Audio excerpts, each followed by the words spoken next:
YCP social మీడియాకి కానీ వైఎస్ఆర్సీపీ పార్టీకి కానీ మీరు మళ్ళీ ఆయుధంగా దొరికారు మాటలకి. ఇప్పుడు మీ వీడియోలు తిప్పుకుంటా ఎంత అరాచకమా, ఎంత అన్యాయమా? మీ చేత తిట్టించేది వాళ్ళే, మిమ్మల్ని కొట్టించేది వాళ్ళే. మేము ఇది కూడా ఒక ప్లాన్ ఏమో మాకు అదే అనిపిస్తుంది. సింపతి కోసం ప్లాన్ చేసుకున్నారేమో ఇది కూడా. చెప్పినప్పుడు వినాలన్న, ఒకసారి రెండుసార్లు చెప్పినప్పుడు వినాలి, వినే ప్రయత్నం అయినా చేయాలి. నేను అన్నాను ఎందుకు అంటున్నానంటే గతంలో కలిసి తిరిగాం, కలిసి పనిచేసాం కాబట్టి అన్న అని చెప్పేసి మర్యాదగా మాట్లాడుతున్నాం. మళ్ళీ ఇంకొకటి వేరే విధంగా అనుకోమాకంటే. ఇవాళ పరిస్థితి ఏమైంది? స్క్రీన్ షాట్లు చూపిస్తా కొన్ని అంటే 1-2 పెట్టే ప్రయత్నం చేస్తా. ఇవాళ చాలామంది మేధావులు, జర్నలిస్టులు, వాళ్ళు వీళ్ళు ఇది ఎక్కడ అన్యాయం అని చెప్పేసి అని ఉపన్యాసాలు, పాఠాలు మాకు చెప్తున్నారు. వాళ్ళు ఒక్క నిమిషం ఉంటే చూపిస్తాను. ఇదిగో, ఇది నువ్వు వేసిందే కదా రాజ్కుమార్ పాలేటి ట్వీట్. ఏది? బయట బనానా విత్తనం, హైటెక్ విత్తనం, సెల్ ఫోన్ విత్తనం, ప్రపంచపట విత్తనం, అనుపలు విత్తనాలు వేసినోడు ఇంట్లో సరైన విత్తనం ఎందుకు వెళ్ళిపోయాడు? చంద్రబాబు నాయుడు గారిని ఉద్దేశించి, లోకేష్ గారిని ఉద్దేశించి రాజ్కుమార్ పాలేటి వేసిన ట్వీట్ ఇది. ఇవాళకి అలాగే ఉంది.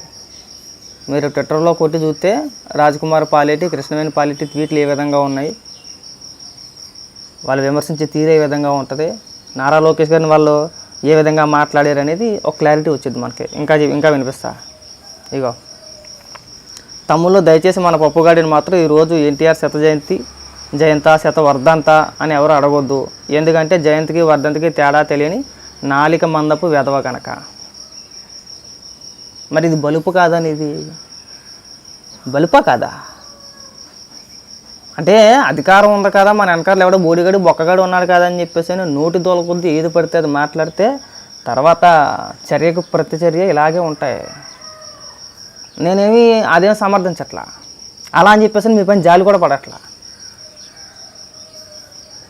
మిమ్మల్ని ఆ విధంగా కూర్చోబెట్టి మీ చేత క్షమాపణ చెప్పించారు, దాన్ని నేను తప్పుపట్టను, అలాగని చెప్పి సమర్థించను. అలాగని చెప్పేసి మీకు మద్దతుగా సచినా నిలబడం మేము అన్న కర్మ అన్న. కొద్దిగా మన నోటికి కొద్దిగా తాళం వేసుకొని మన నోరు మన అదుపులో పెట్టుకొని ఎంతవరకు విమర్శించాలో అంతవరకు విమర్శిస్తే బ్రహ్మాండంగా ఉండేది. తెలిసి ఉండాలి. అన్నీ కూడా చెప్పే ప్రయత్నం చాలా సందర్భాల్లో చేసాం, మేము చేయలేదని అట్లా. ఎందుకంటే గతంలో మనం కలిసి పనిచేసిన ఆ పరిచయం ఉంది కాబట్టి చెప్పే ప్రయత్నం కూడా చేసాం. మనం వినకుండా వ్యక్తిగత విమర్శలు చేస్తే పరిస్థితి ఇలాగే ఉంటుందన్న.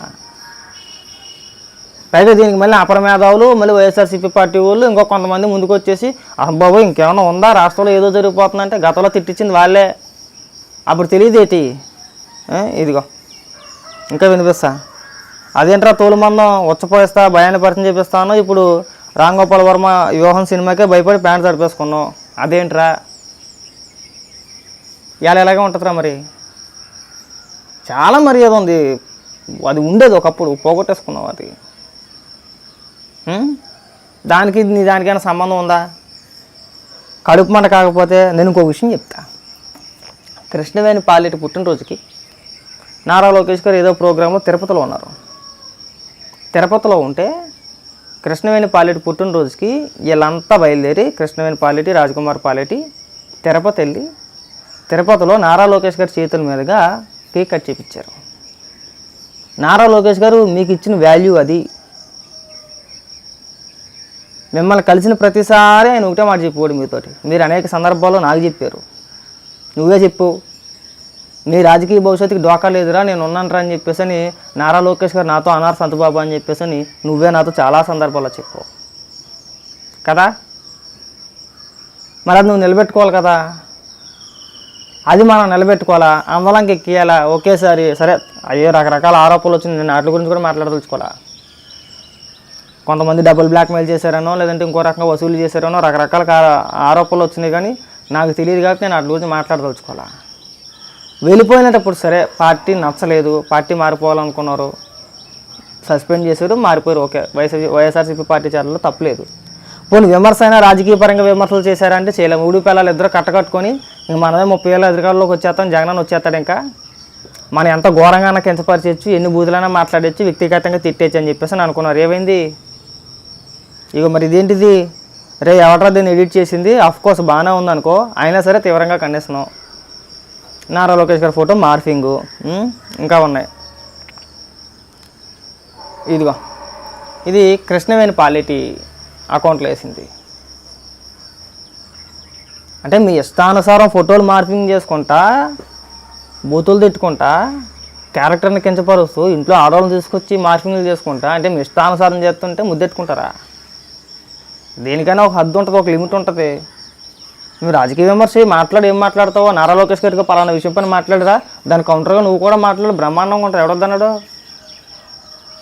మార్పింగ్లు చేసేసుకోవాలి. ఇదిగో ఈ ఫోటో ఇంకా ఉన్నాయి. ఇదిగో ఇవన్నీ కృష్ణవేణి పాలేటి. కృష్ణవేణి పాలేటి వేసిందని చెప్పి నేను అన్నాను. కృష్ణవేణి పాలేటి అకౌంట్ రన్ చేసేది కూడా రాజ్కుమారే. మూడు పిల్లలు ఇద్దరు అకౌంట్లో రన్ చేసేది రాజ్కుమారే. అయితే మహిళ కాబట్టి కృష్ణవేణి మీద తోసేద్దామని, కృష్ణవేణి అయితే పెద్దగా ఎవరి పెద్ద పట్టించుకోరలే, ఏం అనరలే అనే ఉద్దేశంతో పాపం కృష్ణవేణి పాలేటి ఐడి నుంచి చేసేసేవాడు. ఇవాళ నన్ను తిట్టారు, మా ఆయన తిట్టారు. మన వ్యక్తిగతంగా విమర్శించే ముందు ఒక్కసారి ఆలోచించుకోవాలి. మార్పింగ్ చేసేటప్పుడు ఒక్కసారి ఆలోచించుకోవాలి. అన్ని రోజులు ఒకేలా ఉండవు. మా రోజులు మారచ్చు, పరిస్థితులు మారిపోవచ్చు అనే విషయాన్ని మనం ఒళ్ళు దగ్గర పెట్టుకొని ఒకసారి గమనించుకొని విమర్శిస్తే బ్రహ్మాండంగా ఉండేది. నేను వాళ్ళకి కూడా మీకు చెప్పేది అదే. మీరు రాజకీయంగా మీరు ఎన్ని విమర్శలు చేస్తారో చేయండి, ఇబ్బంది ఏమీ లే. మంగళగిరిలో ఇంకెవరు విమర్శించలేదా నారా లోకేష్ గారిని?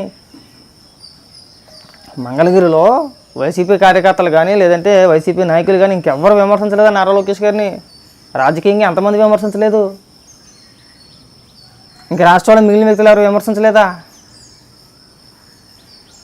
పొద్దుల్లెత్తే సగానికి పైగా మీడియా నారా లోకేష్ గారి మీద పడి ఏడ్చింది, సోషల్ మీడియా కార్యకర్తలు కూడా. సరే, కొంతమంది విధానాల గురించి మాట్లాడారు, కొంతమంది ఇంకొక రకంగా మాట్లాడారు, పక్కన పెట్టేయండి. మీరు పార్టీలో పనిచేసిన అనుభవం ఉంది గతంలో. నారా లోకేష్ అనే వ్యక్తి ఎలాంటి వ్యక్తి అనేది మీకు అందరికీ బాగా తెలుసు. మన పార్టీలో ఉన్నంతసేపు నారా లోకేష్ అన్న తోపు, నారా లోకేష్ అన్న వీరుడు, చాలా మంచి వ్యక్తి అని మీకు ఇచ్చిన ఇంపార్టెన్స్ నారా లోకేష్ గారు ఎవరికి ఇవ్వాల? నారా లోకేష్ గారు మిమ్మల్ని ఆ రేంజ్లో చూసుకున్నారు అనమాట. ఎవడ పుట్టినరోజుకి కేక్ కట్ చేసినట్టు నేను చూడాలి నారా లోకేష్ గారు. మీ కృష్ణవేణి పాలేటి బర్త్డేకి మాత్రం కేక్ కట్ చేశాడు ఆయన చేతుల మీదుగా కట్ చేయించుకున్నారు మీరు. అది కూడా ఆయనే తెప్పించాడు కదా. సరే, ఆయన తెప్పించలేదు నాకు పూర్తిగా తెలియదు, కానీ కేక్ అయితే కట్ చేయించుకున్నారు కదా. మరి మీకు అంత ప్రయారిటీ ఇచ్చిన వ్యక్తి కదా. మన వైసీపీలోకి వెళ్ళి ఆ వర్ర రవీందర్ రెడ్డి గారు అడగడం కానీ, ఆ బోరగడ్డ అనిల్ గడికి కానీ, తెలుగుదేశం పార్టీలో ఉన్న మహిళా కార్యకర్తలు ఫోన్ నెంబర్లు ఇవ్వడాలి, వాళ్ళ డీటెయిల్స్ చెప్పడాలు, వాడాలంటాడు, వీడు ఎలా అంటాడు, వాళ్ళంటాడు, వాళ్ళ బ్యాక్గ్రౌండ్ ఇది, వీళ్ళ బ్యాక్గ్రౌండ్ ఇది. ఆ బోరగడ్డ అనిల్ గడికి మా బోటోళ్ళు నెంబర్లు ఇచ్చాడు వీడు. అంటే ఇలాంటి కార్యక్రమాలు ఎన్ని చేయలేదు మనం. ఎవరికి తెలియని బాగోదు తెలియదు అనుకుంటున్నావా? మేము ఇవాళకి చెప్పేది ఒకటే రిక్వెస్ట్. గతంలో పనిచేసిన మూలనే నేను అదనే చెప్పదలుచుకున్నా. రాజకీయ విమర్శలు చేయండి తప్పితే వ్యక్తిగత విమర్శలు వద్దు. వీడియో చూసిన తర్వాత మొదట్లో బాధ అనిపించింది, ఎలా జరిగింది ఏంటని చెప్పేసి అని. ఆ తర్వాత ఏంటంటే ఒక్కసారి గతంలో నువ్వు అన్న మాటలో నువ్వు వేసిన పోస్టులు చూసిన తర్వాత తప్పలేదు అనిపించింది. నేను నిజంగా చెప్తున్నా, వీడియో చూసిన తర్వాత అయితే ఒక్క క్షణం బాధపడ్డా, అయ్యో ఎలా జరిగింది ఏంటి పాపం అని చెప్పి అనిపించింది. ఆ తర్వాత అది ఎలా పక్కన పెట్టి నీ అకౌంట్లోకి వెళ్ళి నువ్వు వేసిన పోస్టులన్నీ చూస్తా ఉంటే తప్పులేదులే, ఎవడికాడు చేసుకున్న కర్మ ఇది, ఎవడికాడు అనుభవించాల్సిందే. ఒకసారి అనుభవిస్తే లైన్లోకి వచ్చేస్తారు, తర్వాత అధికారంలో ఉన్నా లేకపోయినా విమర్శించే తీరు విధానం లైన్లోకి వచ్చేద్దే అని చెప్పేసి అప్పుడు అనుకున్నమాట. జాలి పడదామన్నా, అయ్యో పాపం సానుభూతి చూపిద్దామన్నా ఆ పరిస్థితి లేదన్న. తెచ్చుకోవాలి. ఇగో కృష్ణవేణి పాలేట అనుకుంటా పాపం ఒక ఆడియో ఒకటి వచ్చింది, మీడియాకి వివరిస్తూ పాపం కన్నీళ్ళు పెట్టుకుంది ఆవిడ. ఎవరైనా బాధే వినిపిస్తా. ఇదిగో వాళ్ళు 50 మంది దాకా వచ్చారు. ఎవరెవరు అసలు వాళ్ళ మొహాలు కూడా నాకు చాలా మొహాలు తెలియదు. జాని అనే వాళ్ళ అన్నయ్య ఎవరెవరో వచ్చారు. అది అసలు నాకు అసలు వాళ్ళల్లో మొహాలు కూడా నాకేం అర్థం కాల. నన్ను కూడా చేతులంతా రచ్చేసేసి చెస్ట్ మీద రచ్చి మేమేం ముట్టుకోమ ఆడపిల్లని అంటున్నారు, ఎగబడుతున్నారు. అట్లా చేసి ఇంక ఒక్కడనే తీసుకెళ్లారు. అది ఎక్కడే తీసుకెళ్లారో తెలియదు. అసలు ఏం జరుగుతుందో కూడా నాకు ఏం అర్థం కావట్లేదు. అది తల్లి నేను ఒకసారి, మా పిల్లలు ఒకసారి బాధపడకాక బయటికి తీసుకొస్తారా లేదా బతక తింటారా లేదా బాతకనిస్తారు, ఎందుకు బాతకనివ్వరు? మేము వైసీపీ అనుకుంటున్నామేంటి ఇది ఏమన్నాను? అలాంటివి ఏం పెట్టుకోవసరం లేదు. ఇక్కడి నుంచి అయినా సరే చక్కగా ఉంటే సరిపోద్ది. ఆ పరిస్థితి వచ్చి ఉండేది కాదు. నిజంగా చెప్తున్నాను కదా. ఇక్కడి నుంచి అయినా దయచేసి మన పరిధిలో మనం ఉండి మన పరిధిలో మనం విమర్శిస్తే ఈ కష్టం ఇవాళ నీకు రాదు. నువ్వు ఇవాళ ఏడాల్సిన పరిస్థితి వచ్చి ఉండేది కాదేమో నాకు తెలిసి. సరే గతంలో వేరే, ఇప్పుడు వేరు కదా. సింపుల్గా చెప్పాలనుకున్నా, అంతకన్నా ఎక్కువ నువ్వు కూడా మాట్లాడు. మనం మాట్లాడేటప్పుడు వ్యక్తిగతంగా విమర్శించేటప్పుడు ఉండాలి. మేము కూడా విమర్శ చేస్తాం, మేము చేయమనట్లా, మేము కూడా మాట్లాడతాం. కానీ ఆ సందర్భంగా సందర్భం లేకుండా ఎవరిని పడితే వాళ్ళని ఏది పడితే అది మాట్లాడే వ్యక్తులను కూడా కాదు. చంద్రబాబు నాయుడు అనే వ్యక్తిని పలానా వ్యక్తి జోగి రమేష్ కానీ, వల్లభనేని వంశీ కానీ, కొడాల నాని కానీ, అంబటి రాంబాబు కానీ, పోసాని కృష్ణమురళి కానీ వాళ్ళు విమర్శించినప్పుడు వాళ్ళు ఏదైతే పదజాలు అంటే ఏదైతే పదాలు వాడారో, వాళ్ళు విమర్శించిన తీరు ఏదైతే ఉందో దానికి అనుగుణంగానే వాళ్ళు మాట్లాడిన పదాలే మేము కూడా మాట్లాడి విమర్శించిన సందర్భాలు ఎన్నో ఉన్నాయి. మేము మాట్లాడాం కాదనట్లా. ఉదయం లేచిన కాడి నుంచి జగన్మోహన్ రెడ్డి ఎప్పుడైనా బయటికి వెళ్ళగానే అదే పనిగా ఆడిది అని చెప్పిన ఏ రోజు పోస్టులు పెట్టాలా, ఏ రోజు మాట్లాడాలి వ్యక్తిగతంగా. కొద్దిగా తగ్గించుకుంటే బాగుండేది. ఇవాళ చూడు పరిస్థితి ఏమైందో. మనం ఏడ్చి